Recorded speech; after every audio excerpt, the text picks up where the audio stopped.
Shalom saudara-saudari, kita kembali lagi di Worship Survive. Yang keenam, kali ini kita akan bahas sebuah tema yaitu kesempatan dalam kesempitan.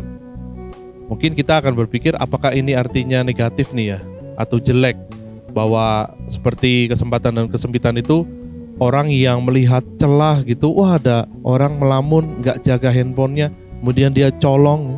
Mungkin maksudnya demikian. Memang istilah itu bisa aja diasosiasikan, tapi kali ini kita akan bahas juga dalam arti yang baik ya.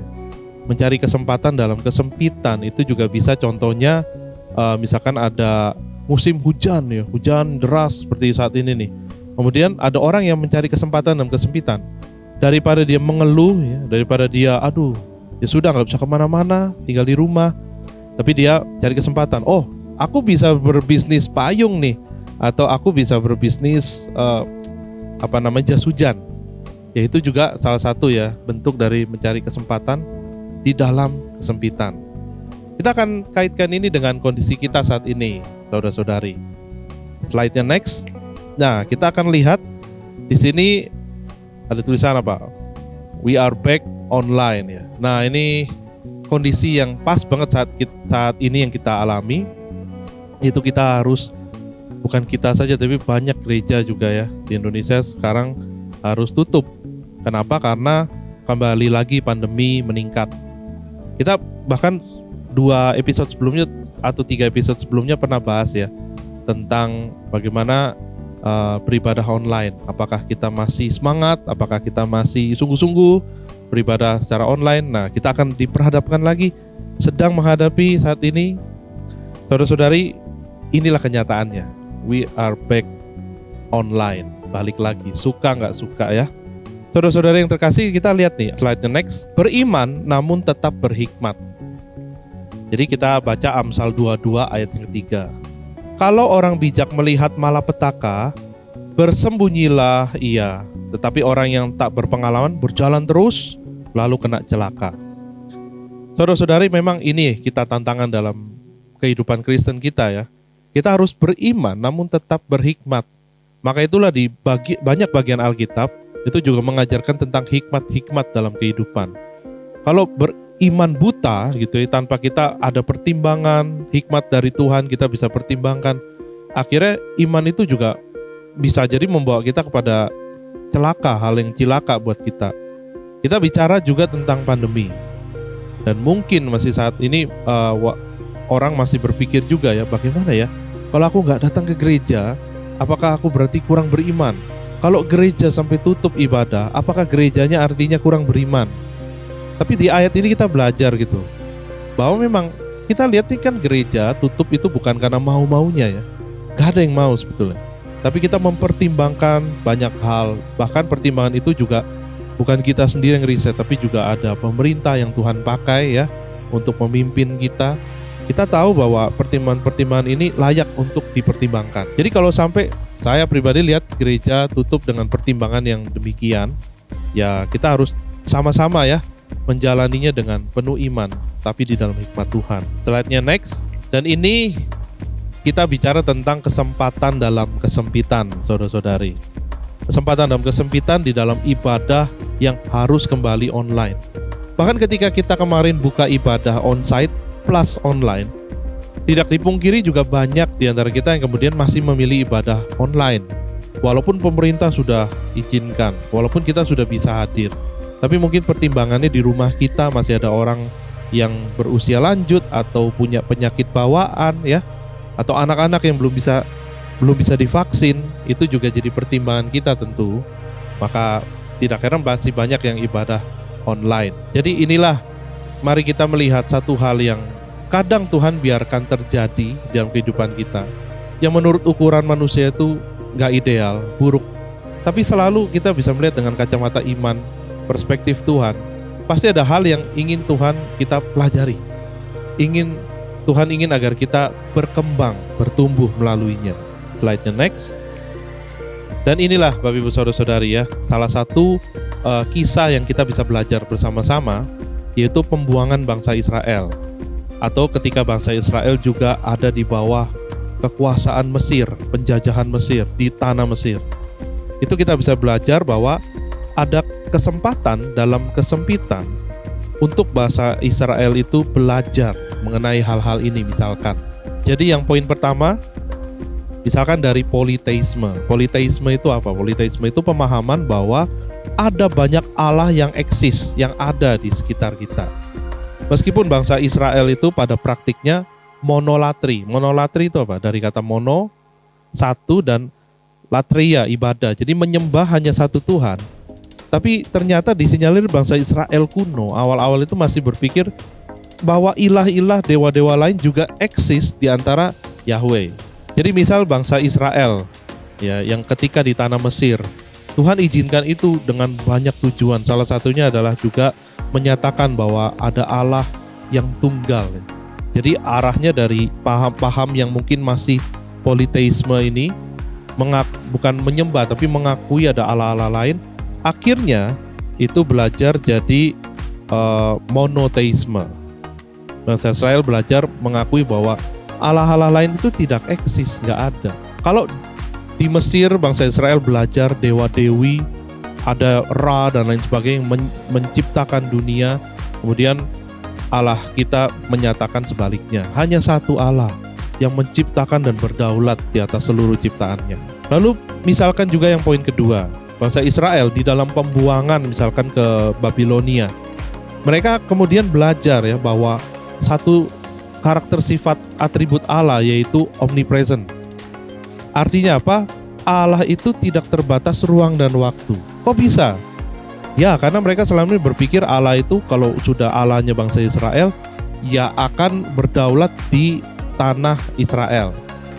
Sama seperti suku-suku tertentu ya kita ya yang menyembah dewa-dewi dan punya ilmu tertentu. Biasanya dikatakan ilmu itu nggak bisa lintas pulau ya ilmunya. Dan dalam hal ini bangsa Israel melihat, belajar bahwa ketika mereka dibuang jauh dari tanah mereka, ternyata di dalam pembuangan sekalipun, ya meskipun ada unsur memang Tuhan juga mengajar Israel atas dosa-dosanya, tapi Allah juga menyatakan bahwa dia omnipresence, dia hadir bahkan ketika bangsa Israel di dalam pembuangan. Allah tetap menyatakan karya-karya keselamatannya, Allah tetap menyertai, menghibur, menguatkan Israel dalam penghukuman, dalam pembuangan. Jadi di sini kita bisa belajar saudara-saudari ya bahwa inilah yang dinamakan juga dalam kehidupan Kristen kita belajar meraih sebuah kesempatan di dalam kesempitan. Slide-nya next. Dan ini saudara-saudari kita ya ada satu kesempatan. Mungkin saudara-saudari bisa pikirkan banyak sekali kesempatan apa yang bisa dibangun, dipelajari ketika kita harus beribadah di rumah. Salah satunya adalah kesempatan untuk kita menciptakan family altar. Ya, family altar ini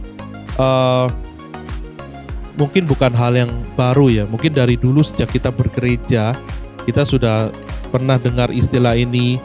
Kita sudah pernah diajak untuk ayo di rumah ciptakan family altar. Ini family altar ini adalah ibadah keluarga mudahnya ya.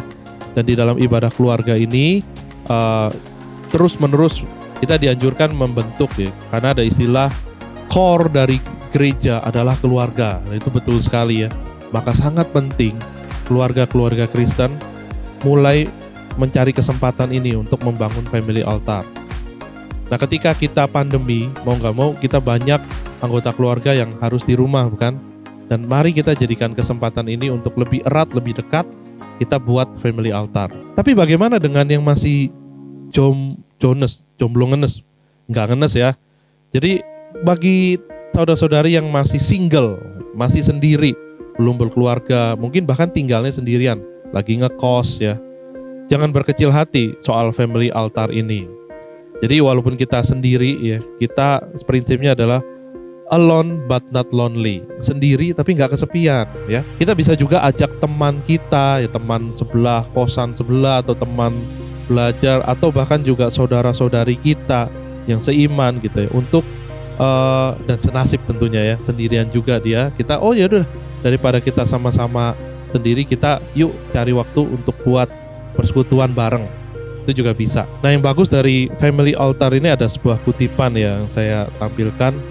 A family altar can alter a family. Jadi Artinya adalah altar keluarga itu bisa mengubah sebuah keluarga. Tentu kita bicara tentang perubahan yang baik ya, perubahan yang di dalam hikmat dan kasih Tuhan. Ketika keluarga ini mau melakukan hal-hal ini, membangun ibadah dari rumah. Slide-nya next, ya, family altar. Why ini mengapa? Mengapa harus? Kenapa harus mengadakan family altar? Mengapa harus mengadakan ibadah keluarga? Ada 5 poin di sini kita bisa belajar. Pertama adalah untuk kita bisa saling menjaga kerohanian masing-masing keluarga kita dari secara khusus rasa malas. Jadi kan kalau kita ada misalkan ayah, ibu, dan anak-anak, mungkin bisa bergantian merasa malas gitu. Aduh, malas berdoa, aduh, malas baca Alkitab. Tapi kalau kita berdisiplin dalam hal ini, ya mau gak mau kita saling ajak, saling ingetin. Iya waktunya, ayolah sebentar aja atau bagaimana. Tapi kalau kita melakukan ini sendiri, kita berjuang sendiri dalam kedisiplinan rohani, mungkin kita akan, ya sudah, banyak excuse-nya.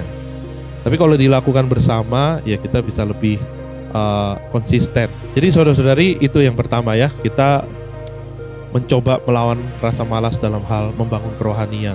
Bisa saling ingetin ya. Ayahnya mungkin lagi capek, tapi kalau yang ajakin itu anak-anaknya yang masih kecil, Pak ayo kita persekutuan. Mungkin dia akan, iya aku harus tunjukkan nih sebagai imam keluarga. Atau ibunya atau anak-anaknya bergantian bisa. Ya kasus tertentu ya kalau sama-sama males begitu ya. Tapi tentu enggak ya, pasti Roh Kudus pakai anggota-anggota keluarga itu untuk saling membangun. Kemudian poin yang kedua adalah memperkokoh iman dalam pernikahan. Di dalam family altar ini penting sekali untuk kita membangun ya kerohanian kita itu di hadapan Tuhan. Jadi sebagai suami istri, inilah kesempatan untuk kita sama-sama membangun keintiman itu di hadapan Tuhan. Kita bisa sama-sama saling menguatkan, saling dikuatkan ya melalui persekutuan keluarga. Kemudian poin yang ketiga adalah menjadi ajang untuk saling sharing and caring, untuk berbagi dan untuk saling memperhatikan.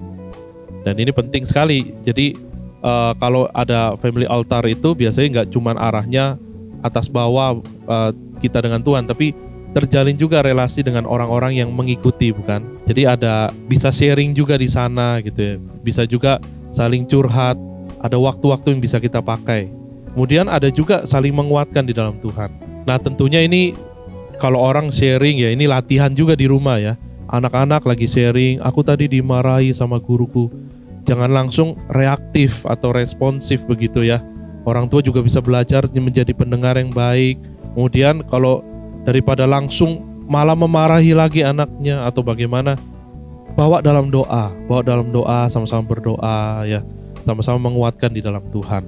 Kemudian juga jadi ajang untuk mengampuni dan diampuni. Tentu di dalam keterbukaan, dalam relasi yang dibangun di dalam family altar ini, kita juga tahu ada kesalahan-kesalahan yang mungkin kita lakukan satu dengan yang lain sebagai anggota keluarga. Atau yang tadi, yang mungkin masih single-single terus ngajak temannya, bagaimana mungkin berkumpul lewat Zoom juga bisa begitu ya. Sekarang udah gak terbatas ruang dan waktu. Nah itu bisa saling mengampuni dan diampuni, itu bisa jadi ajang rekonsiliasi. Apalagi firman Tuhan banyak bicara tentang mengampuni, banyak bicara tentang rekonsiliasi. Nah inilah saatnya ya, langsung di hadapan kita. Anak-anak mungkin ada yang lagi kesel sama papanya, tapi di sana kemudian ada firman Tuhan yang pas. Kadang sering Tuhan tuh pakai firman Tuhan untuk kemudian membawa kita ya kepada pertobatan demi pertobatan. Nah ini jadi ajang. Kemudian si ayah juga mungkin membuka diri ya, ayah minta maaf. Nah, kemudian anak-anaknya juga kemudian merasa, ya disinilah mereka mengenal kasih dan pengampunan Tuhan melalui hal-hal sederhana yang terjadi di dalam rumah, kemudian dipertegas di dalam family altar ini. Kemudian poin yang terakhir, mungkin saudara-saudari mau tambahkan lagi, bagus juga ya, yaitu membina kerohanian anak dan memenangkan anak bagi Kristus. Ingat ketika kita kemudian ada baptisan anak gitu ya, itu memang anak belum tahu, belum secara mandiri belum memilih imannya kepada Tuhan. Tapi ingat di sanalah kita selalu diingatkan ya, ini juga menjadi tanggung jawab orang tua, termasuk juga jemaat, semua kita bersama untuk menumbuh kembangkan kerohanian anak sehingga nanti dia bisa secara mandiri juga bisa memilih Tuhan. Dan pakailah kesempatan family altar ini untuk mendidik anak-anak ya, untuk mengenal Tuhan. Bahkan lebih dari itu, nggak cuma anak-anak tapi juga pasangan ya. Pasangan kita mungkin ada yang masih belum atau bahkan setengah-setengah percaya kepada Tuhan. Melalui hal inilah kita bisa membangun kerohanian masing-masing. Atau bisa juga ada anggota keluarga lain ya, misalkan asisten rumah tangga kita ya, atau orang yang bekerja kebetulan bisa kita ajak bekerja dengan kita, kemudian kita ajak untuk ikut begitu, bisa juga ya. Jadi mungkin kita nggak paksa dia untuk percaya atau paksa dia untuk berdoa, tapi melalui interaksi kita bisa izin mendoakan mereka ya. Dalam family altar itu kita doakan mereka juga. Tuhan bisa pakai hal-hal demikian untuk kemudian jadi berkat. Ini pentingnya family altar. Saya tahu ada salah satu jemaat yang saya kenal Jakarta juga, ketika mengadakan persekutuan itu asisten rumah tangganya juga diajak gitu ya. Ada yang memang Kristen tapi ya kita nggak tahu kan Kristen sungguh-sungguh apa enggak. Tapi di dalam family altar ini mereka ngerasa dikasihi, mereka ngerasa diperhatikan, dan mereka melihat bahwa ini orang Kristen yang jadi berkat. Kemudian slide-nya next, family altar, how? Lalu kemudian pertanyaannya adalah setelah kenapa harus, yaitu bagaimana caranya? Yang pertama adalah sediakan waktu di mana semua anggota keluarga paling bisa untuk berkomitmen, untuk ikut. Ya ini kesepakatan masing-masing ya, jadi nggak pernah ada aturan dari gereja atau Alkitab menuliskan tuh harus setiap hari mungkin. Ya nggak harus ya, tapi kita yang penting belajar berkomitmen. Misalkan seminggu bisa 2 kali atau bahkan ya udah hanya bisa sekali, tapi lakukan itu dengan penuh komitmen. Kemudian yang kedua adalah siapkan ruangan dan suasana yang cukup tenang dan nyaman untuk kita bersekutu. Usahakan semua kegiatan dihentikan dulu ya. Ya ada berisik-berisik ya, kan rumah kita pahamlah bukan studio ya. Tapi sebisa mungkin di-reduce suara-suara noise, berisik, bising ya. Dan kemudian yang enak ya, suasananya tuh nyaman untuk kita bisa bersekutu. Jangan lupa untuk mematikan televisi dan seluruh gadget atau gawai yang dipakai. Ya ini juga untuk melatih kebiasaan setiap anggota keluarga ya. Mama, papa, anak-anak sekarang semua gadget non-stop. Tapi dalam family altar ini kita belajar berkomitmen. Singkirkan dulu, bahkan silent. Matikan kalau perlu. Ya kan family altar nggak sampai 3 jam ya. Setengah jam atau 1 jam itu bisa dilakukan, tergantung masing-masing ya. Lalu coba buat liturgi sederhana. Ini bisa kreativitas masing-masing ya, anak-anak, orang tua bisa ngadakan games, why not gitu ya. Tapi liturgi sederhana contohnya adalah ini. Misalkan doa, kemudian nyanyi 1 lagu atau 2 lagu, kemudian baca Alkitab dan renungkan firman Tuhan. Lalu kemudian sharing and caring tentang firman itu, tentang kehidupan, pergumulan masing-masing, dan kemudian bisa saling mendoakan. Wah, alangkah indahnya saudara-saudari ya kalau keluarga itu dibangun demikian rupa, secara kerohanian, kita saling jaga. Jadi jangan heran kalau kita mengabaikan hal-hal itu, di kemudian hari keluarga kita nggak rukun, keluarga kita terpecah-pecah, ya, saling dendam, saling benci.